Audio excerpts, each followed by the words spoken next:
Podemos confiar nas pesquisas eleitorais? Parte 2. Naruhodo. Bem-vindo ao Naruhodo, podcast para quem tem fome de aprender. Eu sou Ken Fujioka. Eu sou Altair de Souza. E hoje é dia de quê? Ciência e senso comum. Você quer apoiar a ciência? Quer apoiar o pensamento científico? Quer ajudar o Naruhodo a se manter no ar? Ouvir os episódios e espalhar a palavra já é um grande passo. Mas existe um outro jeito. Apoiar o Naruhodo a partir de R$15 por mês.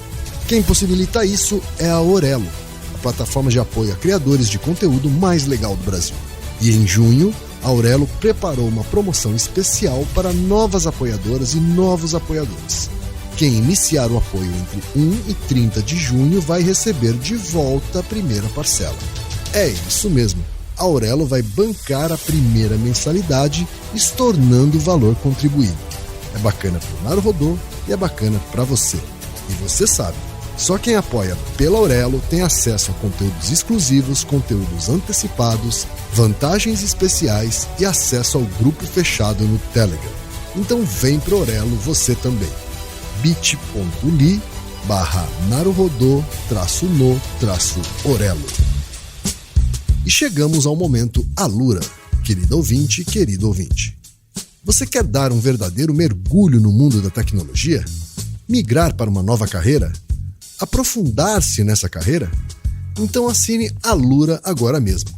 Você vai estudar, praticar, discutir e se aprofundar em uma plataforma que respira tecnologia. Na Alura, você terá acesso completo ao conhecimento, onde e quando você quiser, com novos cursos todas as semanas.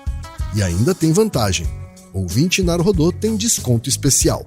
Mas para isso é preciso acessar a seguinte URL, anota aí, alura.com.br/promoção/Naruhodo.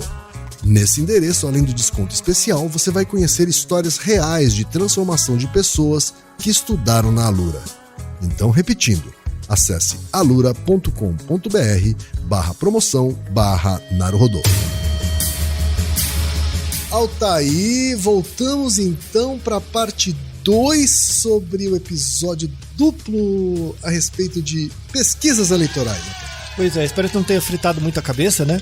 O Ken é sempre o meu termômetro, assim, né? Pra ver se tô conseguindo acompanhar, né?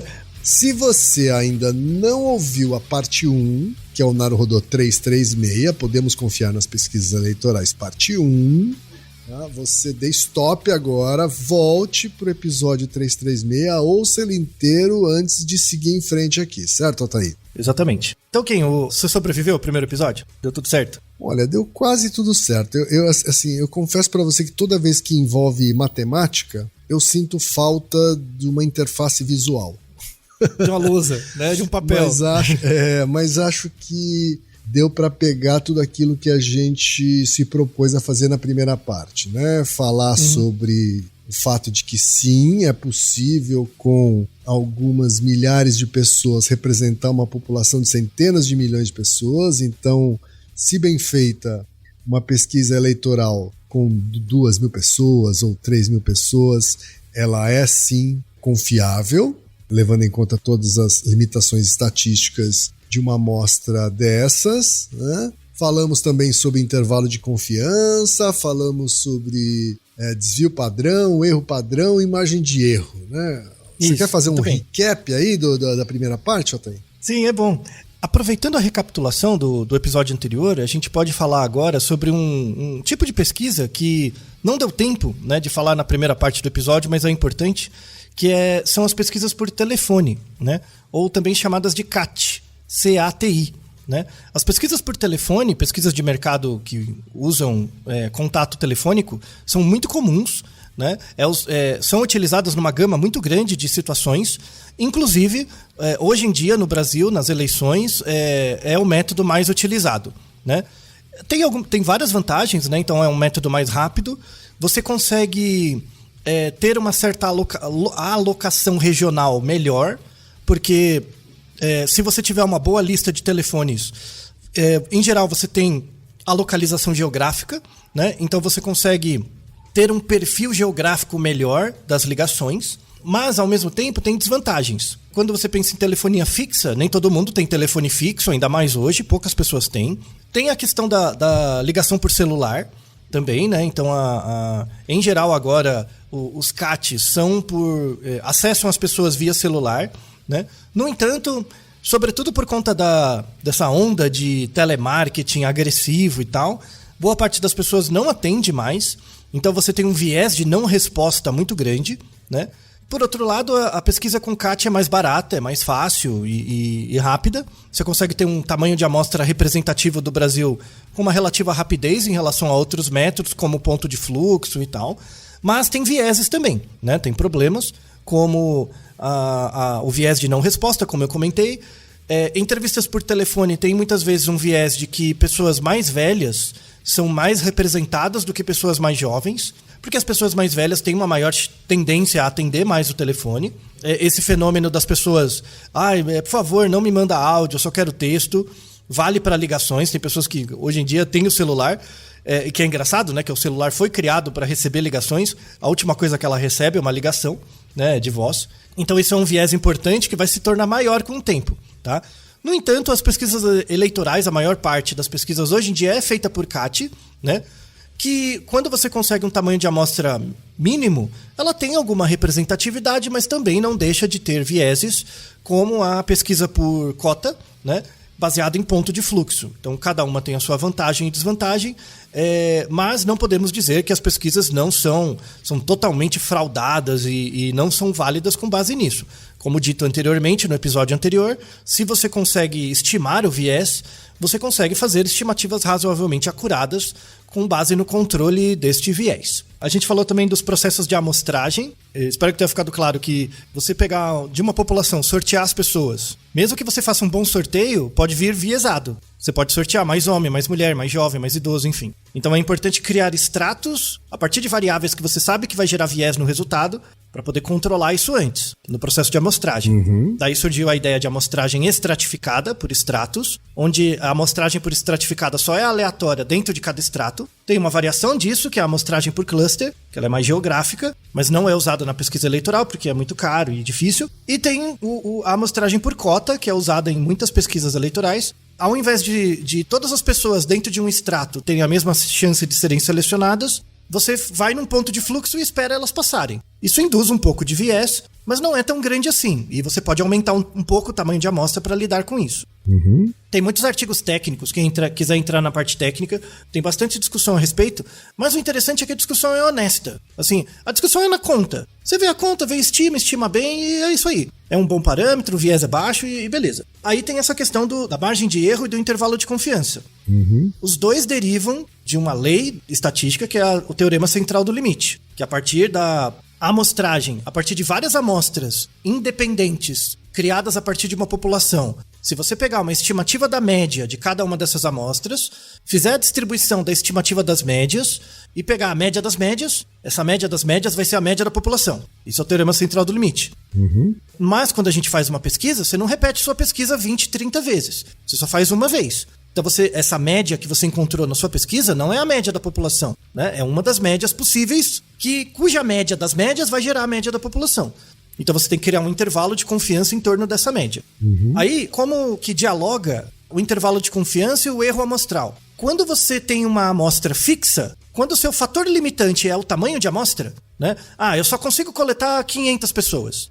É o que eu tenho. Qual que é o grau de incerteza que eu tenho para prever um valor populacional dado o N que eu tenho? Tá? Então imagina, eu tenho uma limitação de dinheiro, eu só consigo coletar 500 pessoas. Então eu quero saber o quão errado eu vou estar, qual é o tamanho do intervalo de confiança que eu tenho, dado que meu N é fixo, né? O meu N é o que eu consigo, tá? Isso é um jeito. Então o intervalo de confiança ele pode ser 2, 3, 4 pontos, pode ser menos, depende do tamanho de amostra. Quanto maior o tamanho de amostra, menor o intervalo de confiança, porque mais próximo você está do verdadeiro valor da média, porque o N está aumentando e você está aproximando da população. Tudo bem? Perfeito. Então, isso é muito usado em pesquisa experimental. Então, todas as áreas de pesquisa que eu colaboro e tal, todo mundo usa intervalo de confiança. Por quê? Porque o nosso N é limitado, a gente não tem tanto dinheiro.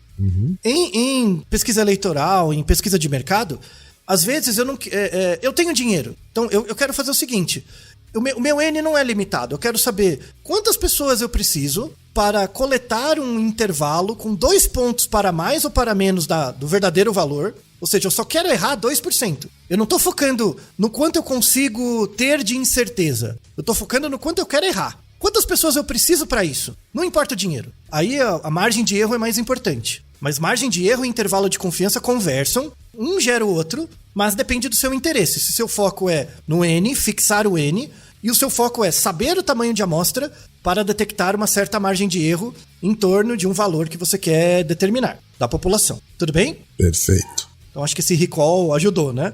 A colocar um pouco de ordem. Uhum. Baseado nisso, a margem de erro é uma margem de erro que você estabelece, aí você quer saber o tamanho de amostra para isso. Então, aí é um cálculo, né?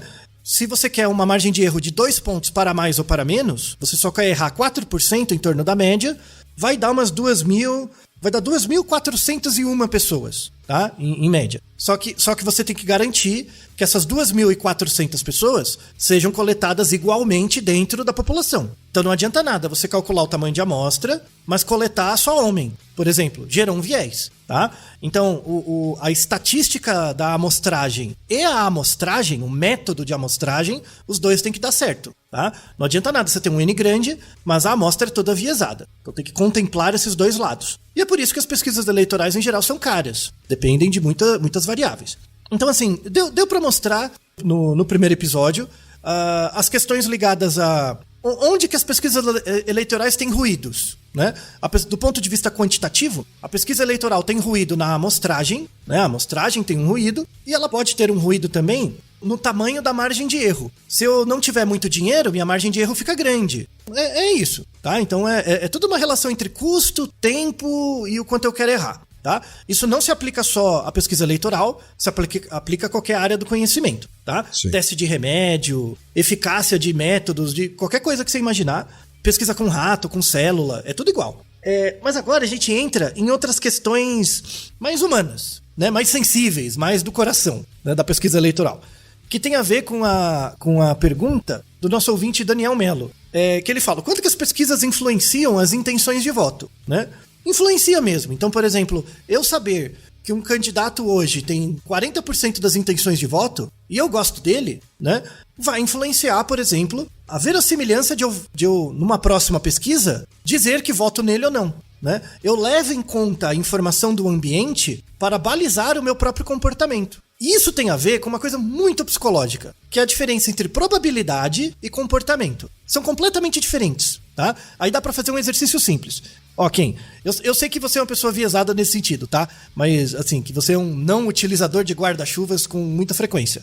Mas vamos supor que você se preocupa em se molhar, se preocupa com a chuva, tá? Uhum. Aí amanhã você tem que ir pra uma reunião. Então você não pode ficar molhado, não pode estragar a roupa. Aí hoje à noite você vai ver a previsão do tempo. E aí na previsão do tempo diz o seguinte, que existe 80% de chance de chover amanhã. Uhum. No dia anterior, o dia ainda não chegou. Certo. Aí no dia seguinte você tem essa informação, 80% de chance de chover. No dia seguinte você vai sair de casa, e aí eu te pergunto, 80%. Você pegaria ou não o guarda-chuva pra sair de casa? Dado que você não pode estragar sua roupa. Pegaria.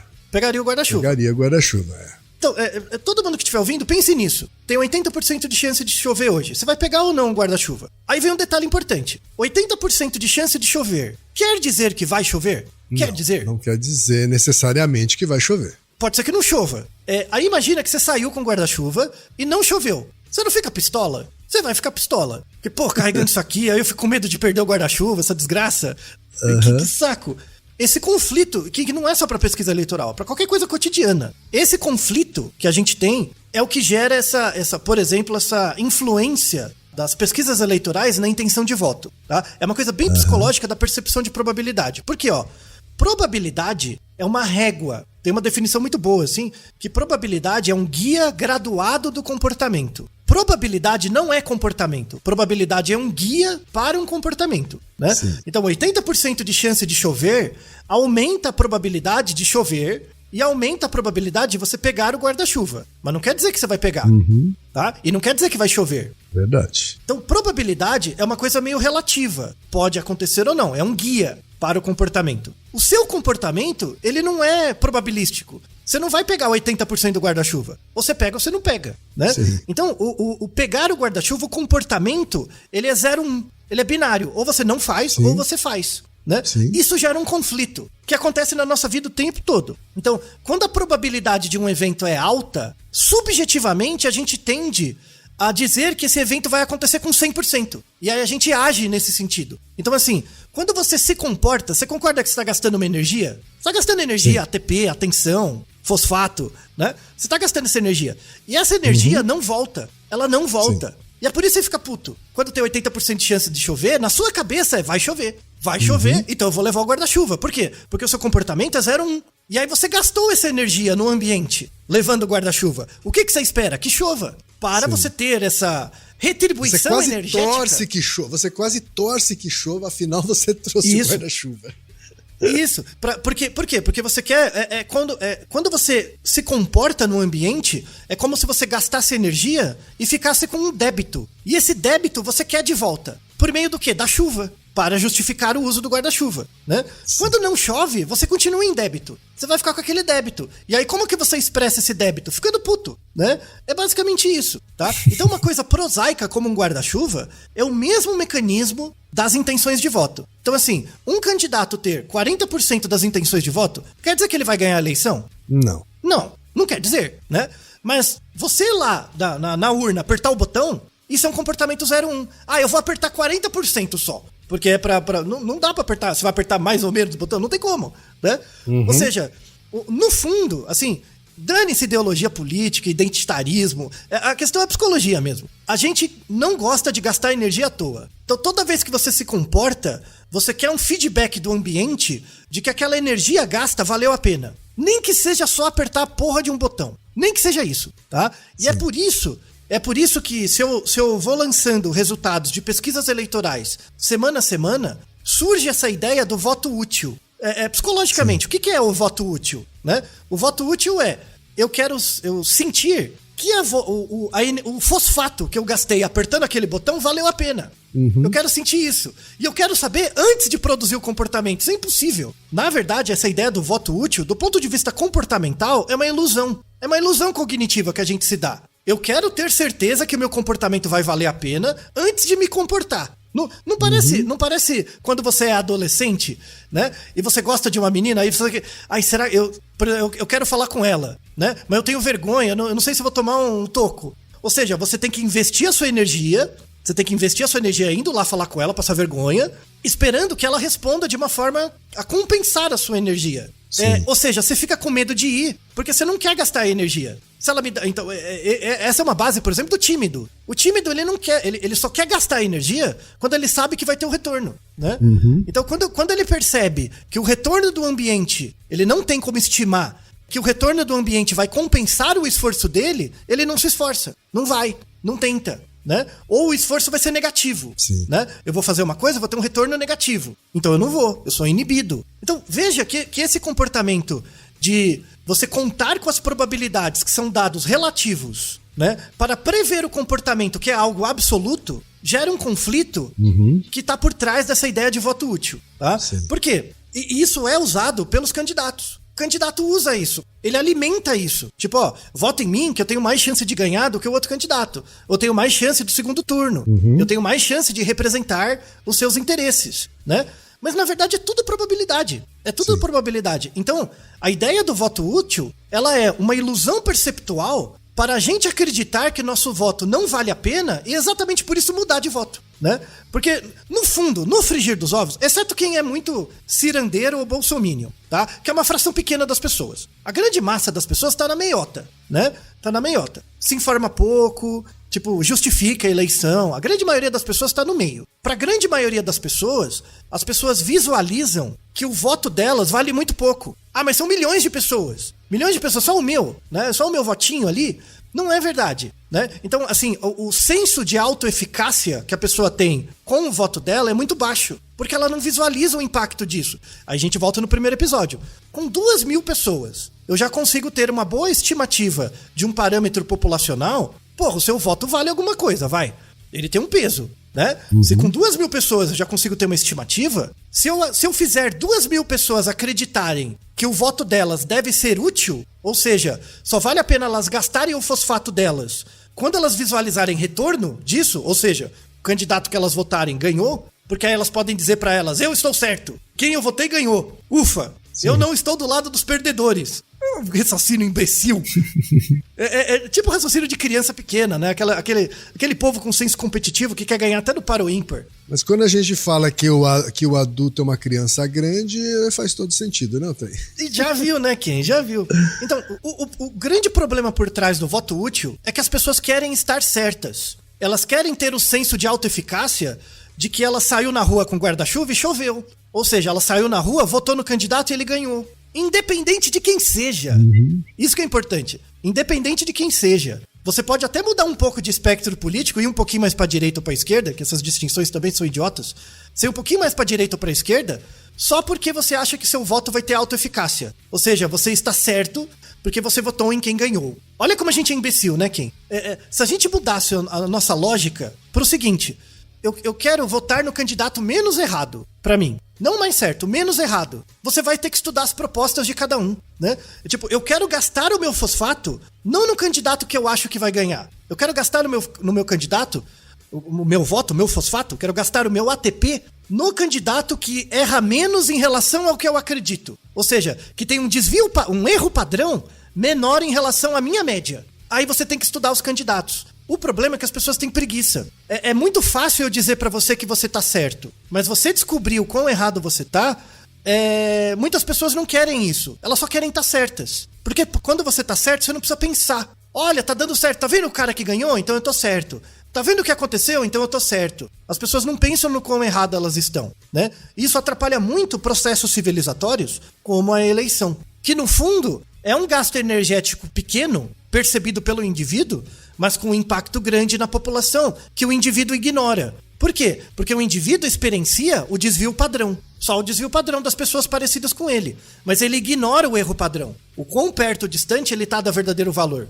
Porque para isso você precisa de um dado amostral, né? Sim. Então, isso é fantástico. Assim, esse conflito entre probabilidade e comportamento é o que causa muitas dessas ilusões, assim. De que voto útil é útil. Não é uma ilusão perceptual. Né? É porque, de novo, as pessoas votam em candidato como se jogasse para o ímpar. Eu quero ganhar, né? Ganhei, para o ímpar, ganhei, caiu par, chupa, ganhei. E não é isso. Na verdade, o voto ele tem que ser o voto menos ruim, menos errado. Então, em vez de voto útil, o voto menos inútil. Se você reduzir a inutilidade do seu voto, estudando os candidatos e ver qual deles se aproxima mais com você vai ter uma estimativa muito mais acurada da sua média interna em relação à média da população dos votantes, né? Mas não, o povo é besta, né? Maldita sociedade que as pessoas querem ser bem-sucedidas. Última coisa que eu quero é ser bem-sucedido, né? Porque ser bem-sucedido, no fundo, é verdade, quem pensa sobre isso. Eu tenho certeza que você já passou por esse conflito várias vezes na sua vida profissional. Você já parou pra pensar que ser bem-sucedido necessariamente é atender a expectativa de alguém externo? Sem dúvida. Você nunca é bem-sucedido com você mesmo, porque você experiencia o seu comportamento. Ser bem-sucedido é atender a expectativa de um outro, né? Que muitas vezes não te conhece. E é essa a ideia do voto útil. Eu estou fazendo o meu voto útil. Na verdade, eu estou atendendo a expectativa de um outro que eu nem sei quem é. Uhum. Se eu fiz um voto útil, eu fui bem-sucedido. Ser bem-sucedido é a pior desgraça da sociedade moderna. Você não precisa ser bem-sucedido, você tem que ser uma pessoa que erra pouco, né? E errar pouco é observar melhor o seu próprio comportamento e o comportamento dos outros para saber o quanto você está errado em relação aos outros e vice-versa. Então, por um processo eleitoral em que as pessoas têm um voto menos inútil e não mais útil, tá? Essa é a apreciação científica dessa parte comportamental, assim, do voto, né? Além disso, temos curiosidades interessantes também. Eu não sei se você lembra, é que faz bastante tempo, mas você votou em papel. Você lembra da sua experiência individual de votar em papel? Como era? Porque existem desculpa aqui, mas tem gerações de pessoas que nunca votaram em papel, né? Descreva essa história antropológica.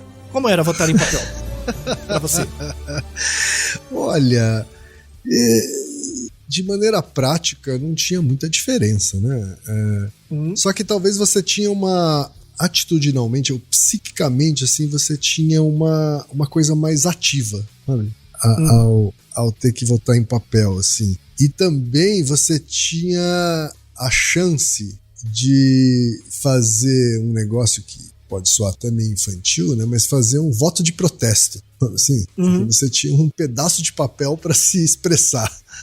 Né? Isso. Na urna eletrônica, a coisa é mais pragmática, né? Você tem até a chance de anular o seu voto e tal, mas você não tem exatamente a chance de escrever o que você quiser naquele pedaço de papel, né? Isso. Então, tinha o voto no Pato Donald, né? Tinha coisas assim, né? Que as pessoas escreviam e tal. No Macaco, né? Simão. Isso. Surgiu umas figuras daquela época, né?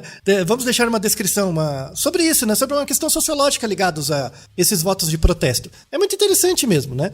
Porque o voto em papel, assim, ele tem vieses também, tá? Assim, no Brasil, a urna eletrônica foi lançada em 1996. Faz bastante tempo já que a gente tem urna eletrônica. Mas em muitos países é usado o voto em papel. E aí tem muitas pesquisas interessantes. Eu não sei se você lembra, Kim, de uma votação em papel que você já fez, que era assim, era um papelzinho, em geral, retangular, e tem o nome dos candidatos e um quadradinho pra você marcar, né? Sim. Aí até hoje, tem trabalhos muito interessantes, tem vários na descrição, sobre isso. Que é o efeito da ordem dos nomes. Será que afeta a predileção das pessoas, a ordem dos nomes? Então, parece que sim, né? Aqui no Brasil, não. Eu apostaria que sim, porque tanto que em pesquisas hoje geradas eletronicamente, né, você rodizia a ordem das opções, né, justamente para tentar eliminar esse viés. Né? Isso. Então, os artigos mostram que, assim, nos Estados Unidos é fácil de ver isso, porque eles têm várias eleições regionais, né? Você não vota diretamente no presidente, é bem complicado o método deles, mas tem uma coisa que já é bem robusta em votos em papel, que é o seguinte: quando o cargo é importante, você vai eleger, sei lá, o governador, alguma coisa, não tem o viés. Então, em geral, quando o cargo é importante, a pessoa sabe minimamente quem ela vai votar, ela vai e vota. Quando é um cargo menos importante, tipo um deputado, alguma coisa mais, né? Acontece esse viés da ordem. E aí, é muito interessante, porque tem um artigo que mostra que a variação no número de votos que um candidato recebe, quando ele está em primeiro na lista, né, no papel, varia de 0,7% até 5%. Pô, você ganha mais, é muito. 5% a mais de votos, às vezes vira a eleição. Só porque você tem primeiro, né? E o que é lamentável, né? Porque a gente tem essa mania de valorizar as eleições majoritárias, né? Mas exatamente a política começa nesses cargos legislativos, né? Isso. Começa nos grupos menores mesmo, né? Assim, esse dado dos Estados Unidos, tem dados dos Estados Unidos, da Europa, Polônia, tem um centro de pesquisas muito interessante em comportamento eleitoral, e tem essa variação da ordem na pesquisa em papel. Então, uma vantagem da urna eletrônica é essa, ela anula essa coisa da ordem. Por quê? Porque você tem que chegar lá e pôr o número. Então, pelo menos o número você tem que saber, né? Pra digitar o número do candidato. Então, não tem a ordem, não aparece, né? Qual você prefere, aperte aqui. Não aparece. Então, aqui no Brasil, a gente está imune a esse viés, né? Sim. Que é muito bom, né? Outra coisa, assim, a urna eletrônica tem vantagens. Eu não sei se você lembra que faz um tempo razoável, né? Eleição para presidente, principalmente, quando era em papel, lembra aqueles centros eleitorais que eram mesas gigantescas, com centenas de pessoas, com um monte de saco contando papel? Exato. E carros fortes transportando, né, os sacos referentes aos votos de determinadas zonas eleitorais. Isso. Né? Era um folclore, não era? Um negócio, né? Era um movimento. Sim. Então, a eleição monte de fiscal em volta, porque a contagem era humana, né? Enfim, muita possibilidade de erro. E aí vou pedir recontagem. Puta, tudo de novo, né? Então, é um trampo. Então imagina que hoje o resultado da eleição sai no mesmo dia. Mas você lembra que levava 2 dias, às vezes, pra sair, né? Sim, porque sim. tem que contar, né? Milhões de votos, não é muita, tudo bem, é muita gente, né? Então tem essa praticidade. Sensacional. Nossa, se tem uma coisa que a gente tá à frente do mundo, é o sistema eleitoral. É verdade, E essa coisa de... Então, aí volta de novo na questão da probabilidade e comportamento, né?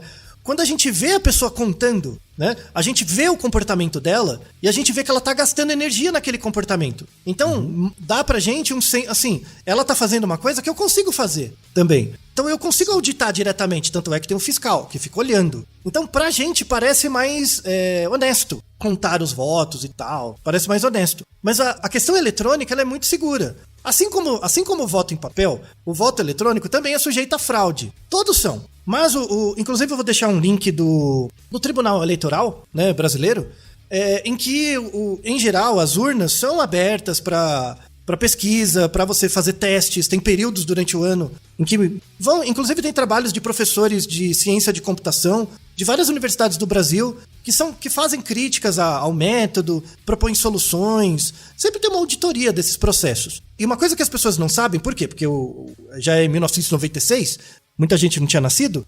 Na época da pesquisa em papel, existia críticas. Tinha muitos metodólogos que criticavam o método do papel. Falando, não, a contagem não pode ser desse jeito. Quer ver um exemplo? Tem até no livro de amostragem. Por exemplo, imagina uma pessoa, tem um sacão de votos, ela tira um montão de votos, coloca em cima da mesa e vai contando. Uhum. Tudo bem? Então imaginou, né? Ela pega do saco, coloca na mesa e vai contando, depois pega mais, tá? Esse é um método. Outro método é a pessoa pegar os votos direto do saco grande, tá? Sem colocar na mesa. Dá diferença de erro, de medida. Dá diferença de erro, em torno de 1%, 1,5% para uma pessoa. Aí imagina somando todas. Ou seja, você tem que padronizar o método de pegar os papéis. Então tem várias fontes de erro sistêmico que, somando tudo e propagando a incerteza, dá bastante erro no papel. Uhum. Só que as pessoas ignoram porque ela tá vendo, ele só tá contando. O método eletrônico reduz muito esses erros operacionais. Bastante mesmo. Sim. Tá? Sim. E o grande perigo do método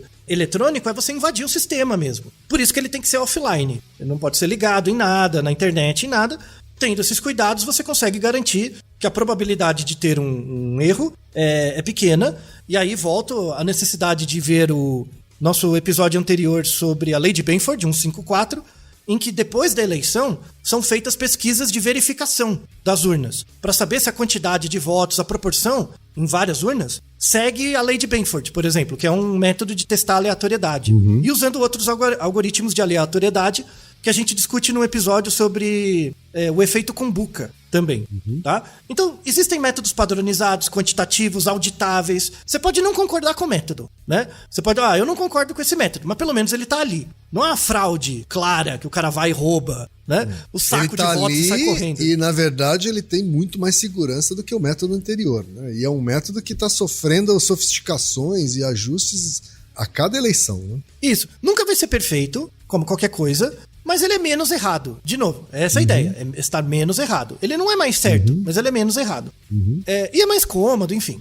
Mas, de novo, conversa com a nossa questão psicológica. Como a gente é besta, né? No fundo, a gente é muito besta aqui. Nossa Senhora, a gente quer ver o resultado das nossas coisas que a gente acredita dando certo. É muito raciocínio de criança de 5 anos, gente. Né? Mas é difícil. Ser criança grande é uma merda.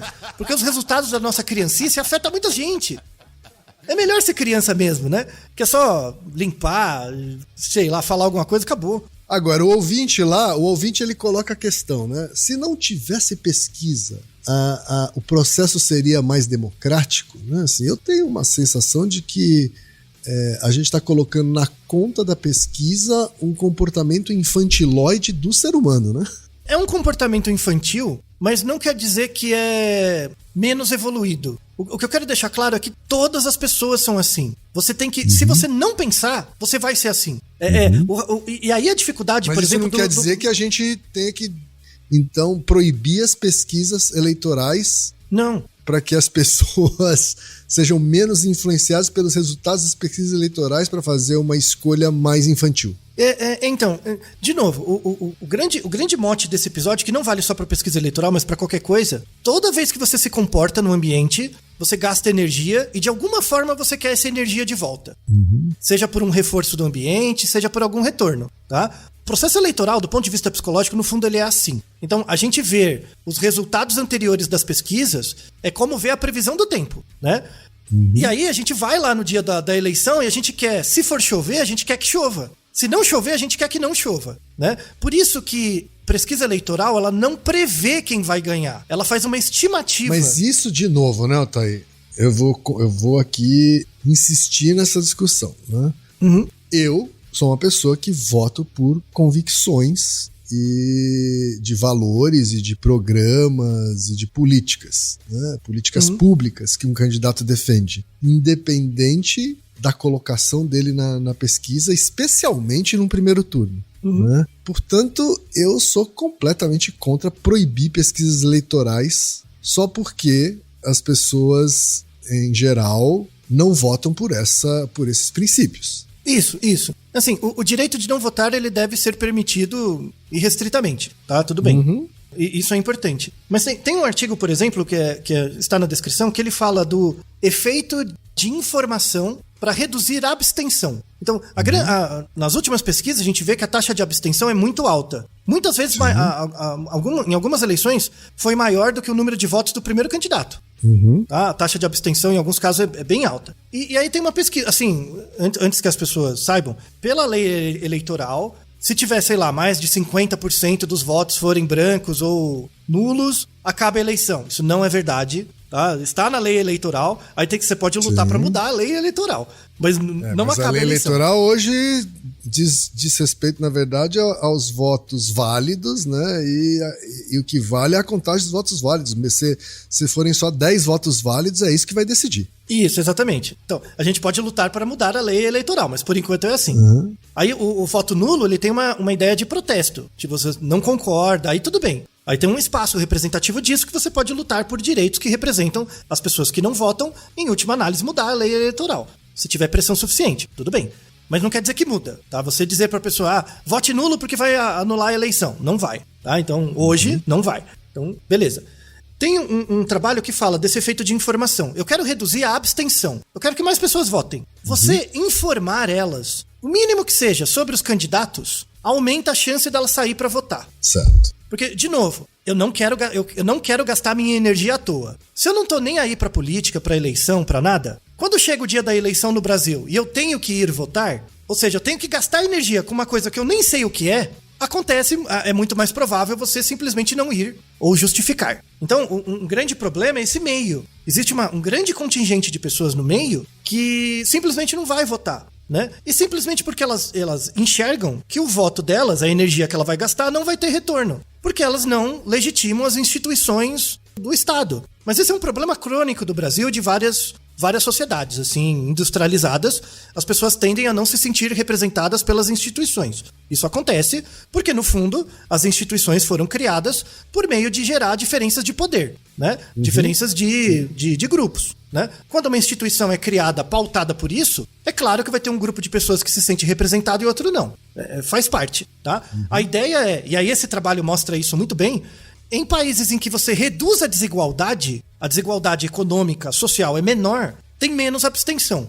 Porque faz mais sentido. Eu me sinto minimamente representado, posso não gostar de uma coisa ou outra, mas vale a pena o meu fosfato de ir lá, apertar um botão e votar. E voltar. Vale a pena. De novo, Kim, é igual o marketing, é igual a área que você trabalhou a sua vida inteira. Eu quero fazer você sair de casa pra ir no mercado e comprar meu produto. Você não concorda que você vai gastar uma energia? Eu tenho que te dar um retorno pra isso, não é? Sim. Então eu falo que o meu produto é bom pra A, pra B, pra C, que ele vai te ajudar em tais coisas, você vai ganhar tanto, dou uma promoção, né? Eu faço uma promoção, vale a pena eu sair de casa pra ter R$10 de desconto. Aí você vai lá e compra. É exatamente igual. Você sair de casa, gastar uma energia para apertar um botão e ter um retorno.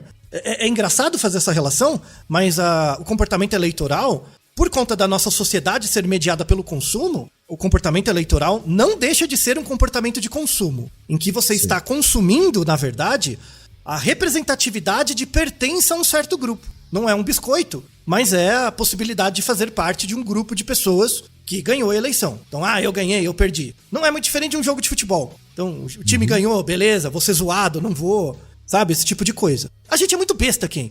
O que rege o nosso comportamento individual, simples, são coisas bestas. No coletivo tem questões maiores, mas do ponto de vista individual, a gente é muito coió. Muito jacu, assim, muito. Esse trabalho de informação, você informar as pessoas sobre os candidatos, sobre o processo eleitoral e tal, e que o voto dela é importante, reduz a abstenção, né? Isso é um dos objetivos desse episódio. Esse trabalho mostra isso. Você mostrar pra pessoa como a eleição funciona. Tipo, a eleição é assim, tal, você tá vendo que assim, não é que a eleição é perfeita. Tem essa falha que pode acontecer aqui, acontecer ali. Ou seja, você entende as vantagens e os limites. Só isso, só informar, já aumenta a probabilidade da pessoa ir votar. Aumenta a autoeficácia dela para sair de casa e ir votar. Quando não tem isso, quando não tem informação, você deixa a decisão para os polos. para o lado polarizado, que é o bolsominion e o cirandeiro, né? Aí vira uma briga de futebol mesmo, né? Quem vai no estádio toda vez? Quem? Você que era idor de jogos de futebol com frequência, né? Quem é que vai e compra o bilhete lá anual do time de futebol?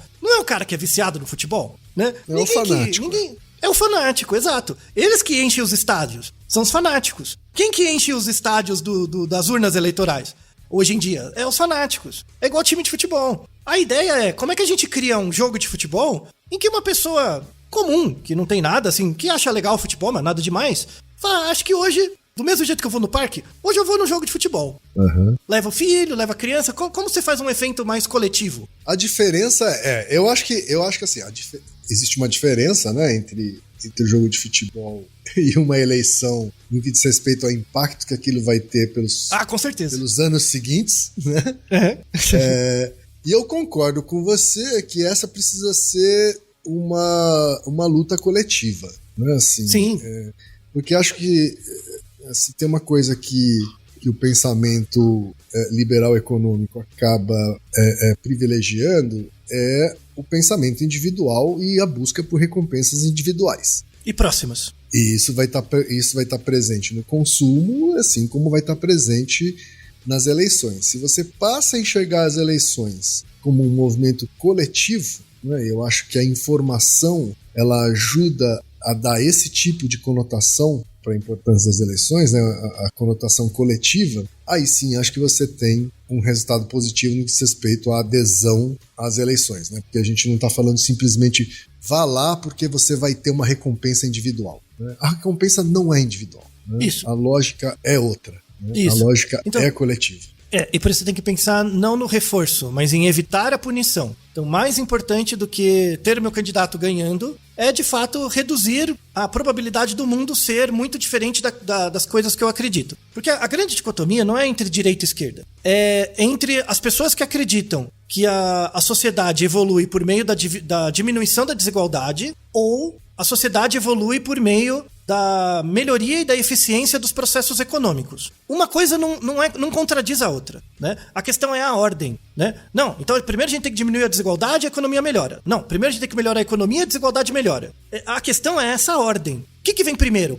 O que tem prioridade? É isso que está na cabeça das pessoas. E do ponto de vista individual, tem uma questão de tempo também. Você diminuir a desigualdade é uma coisa que leva muito tempo, é uma decisão distante. As questões econômicas, sobretudo do ponto de vista individual, são variáveis mais próximas que controlam a gente. Então, do ponto de vista psicológico, é tudo uma questão de autocontrole. O quanto você consegue se projetar no futuro e esperar para ter um ganho maior, frente a pegar um ganho agora. Então, no fundo, essa dicotomia diz respeito ao como... A lógica eleitoral acaba indo para a lógica econômica, né? Então, existe o clássico, né, do marketing eleitoral, que é o It's the economy stupid, né? Isso. É sobre economia estúpido, né? Quer dizer, isso. Provavelmente, nas eleições, por exemplo, desse ano, a gente teria uma posição muito mais confortável do governo da situação se a economia não tivesse despencado nos últimos anos. Exato. E aí eu arrumo a fala do marqueteiro. Não é só a economia, a psicologia também. Porque do ponto de vista individual, as pessoas têm uma tendência ao imediatismo. Claro. Você se projetar no futuro depende de duas variáveis. Para você aguentar esperar para ter um ganho do ambiente no futuro. Depende de duas variáveis. Renda e escolaridade. Como a gente vive numa sociedade muito desigual, a gente tem uma fração grande das pessoas que é imediatista porque tem que ser. Não tem jeito. Claro, porque não tem outra opção. Isso. E aí a economia é vista como a grande questão, quando na verdade a psicologia também afeta, né? Então, como que a gente aumenta o autocontrole das pessoas para elas aprenderem a esperar e perceber que uma coisinha que eu faço hoje vai ter um impacto lá na frente, né? Educação científica, sobretudo, e redução da desigualdade. É isso que eu defendo, por exemplo. Que as pessoas consigam se projetar mais no futuro por mais tempo. Então, você ser cientificamente educado e você ter uma renda mínima que você consiga não ter que pensar o que eu vou fazer da minha vida mês que vem, de você chegar no dia 20 de cada mês e perceber, paguei as minhas contas, mas não tenho dinheiro para comer, né? A insegurança alimentar... A gente acabou chegando numa situação em que as pessoas voltaram a pensar o que ela vai fazer amanhã, né? Não é nem mês que vem. Então, isso ataca o autocontrole. ataca o autocontrole. Então elas vão ficar imediatistas, né? E aí as questões ideológicas e culturais ficam mais fracas mesmo. Então isso acontece, fazer o quê, né? Temos que lutar para isso. Então, uma proposta desse episódio, né, já encerrando, é mostrar isso, que você informar as pessoas sobre como funciona o processo eleitoral empodera elas um pouco mais a perceber, eu tô fazendo uma coisa que não é completamente inútil, que vai ser manipulada. Não vai. Em média, não vai. A gente tem muita gente muitos bons pesquisadores, referências mundiais ainda em amostragem no Brasil. Tem muita gente vendo. Os processos eleitorais são seguros. Não quer dizer que eles são perfeitos, mas eles são seguros e se der alguma falha, tem como auditar, tá? A questão é o que será feito depois do resultado. Aí é uma outra coisa, né? Tipo, eu quero impugnar o resultado, aí é outra história. Mas do ponto de vista eleitoral, é tranquilo. Entender o que é intervalo de confiança, desvio padrão, erro padrão, é uma coisa que todo mundo que tem uma graduação devia entender um pouquinho, que ajuda muito a entender as suas questões de interação com o mundo e tal. 2.000 pessoas dá pra fazer uma pesquisa assim, um pouquinho mais, tá? Mas depende da amostragem. E no final, a gente é um bicho muito besta aqui, né? A gente sempre, para cada comportamento que a gente faz, a gente quer um retorno do ambiente de volta. Quanto mais escolarizado a gente mais a gente aguenta esperar para ter esse retorno de volta. E aí tem o máximo disso, que é ser cientista, que é o que menos, o que dá menos retorno. Que espera até morrer, né, Antônio? Até depois de morrer, né? Assim, estuda tanto, deixa o negócio, morre, pra depois ter um reconhecimento. Quiçá vai ter. Nem ele vai saber, né? Então estude, né? Mas não demais. Não demais que fica desadaptativo, tá? Sou um exemplo claro disso. Muitos colegas meus também, tá? Então tá bom assim, o que você já conhece tá bom, né? Valorize os seus ganhos próximos também, valorize o seu comportamento e valorize o seu comportamento eleitoral. Ele tem que ser algo que te representa também nesse sentido, né? Independente de quem ganha ou perca. Eu sempre penso isso como no judô, né? No judô só tem o campeão porque todos os outros participam, né? Sim. Se tivesse um judoca que era o mais forte de todos, vai falar, ele vai ganhar. Aí não teria o campeonato. Será que ele era o melhor mesmo? Né? Então, num processo em que você organiza um campeonato e que todo mundo dá o seu melhor, e o campeão aparece, o campeão tem que ser grato aos outros. Porque os outros que fizeram ele perceber que ele é campeão de verdade. Né? Então, sem esse processo em que todo mundo participa, você não vai ter aquele que é o representante, é o que venceu ou perdeu. E pra encerrar, pense no seu voto não como útil, mas como menos inútil. Vou deixar até um vídeo do TED de um cara, como reflexão é muito legal. Ele propõe o que aconteceria com a sociedade se as eleições fossem por sorteio. Assim, você não vai votar em candidato. Então a gente quer escolher, sei lá, os senadores do Brasil. Você vai fazer um processo amostral, vai colocar todas as 200 milhões de pessoas num saco e sortear lá 100 pessoas. Pode ser a dona Maricota da vendinha, pode ser você, pode ser qualquer pessoa, né? Tendo mais de 18 anos, sorteia lá 100 pessoas, eles vão ser os senadores. E ele propõe isso, o que aconteceria, né? E ele tem uma linha de pesquisa nisso e tal, né? Numa eleição aleatória.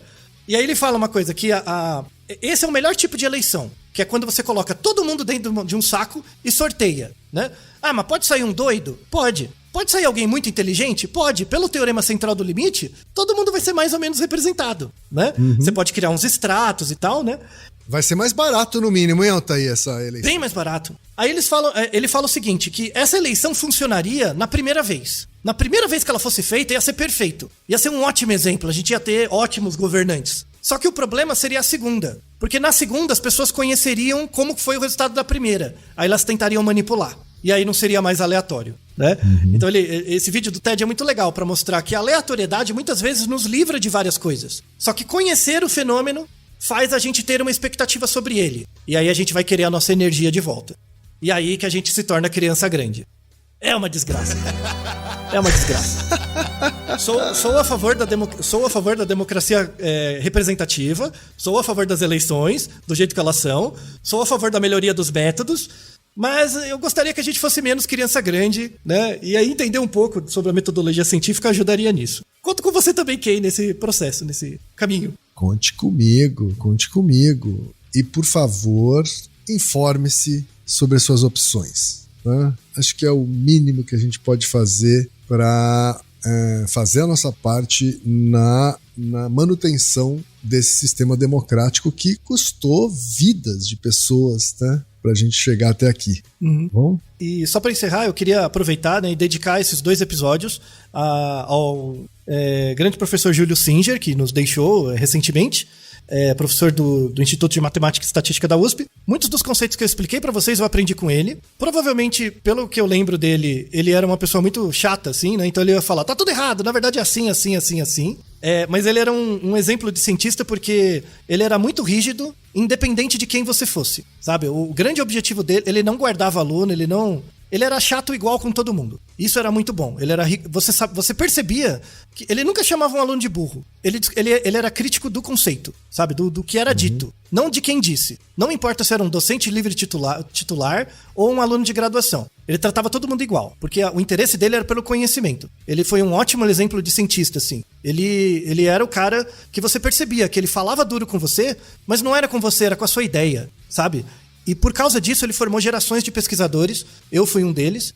Desculpa, professor Júlio, se eu errei alguma coisa, se eu expliquei alguma coisa do jeito que você não gostava. Mas uma coisa muito importante é a gente valorizar os nossos professores. Eu faço questão disso. E eu fico muito feliz antes de perdermos ele, eu tive a oportunidade de ir na sala dele e agradecer a ele pelas aulas que ele me deu. Fica aqui uma singela homenagem ao professor Júlio Singer, da USP. É isso daí. Espero que esse episódio duplo tenha esclarecido parte, pelo menos, das questões que a gente tem sobre as pesquisas eleitorais, as questões estatísticas, questões psicológicas, e faça com que você seja um leitor, um cidadão mais crítico em relação à divulgação das pesquisas, e não se deixe levar pela nossa vocação de ser criança grande e votar esperando recompensas imediatas individuais. Muito bem. Mas sim, vote pelas suas convicções e valores, atrás de interesses coletivos, tá bom? Isso, muito bem. É isso daí. E Naruhodô, ilustríssimo ouvinte. E você já sabe, aqui no Naruhodô, quem faz a pauta é você. Você tem alguma pergunta pra gente ou quer comentar algum episódio? Escreva pra nós. podcast@naruhodô.com.br. Repetindo? podcast@naruhodô.com.br. E lembre-se, mande nome completo, idade, profissão e a cidade de onde você está falando. É isso aí. Naruhodo. Esse podcast é apresentado por b9.com.br.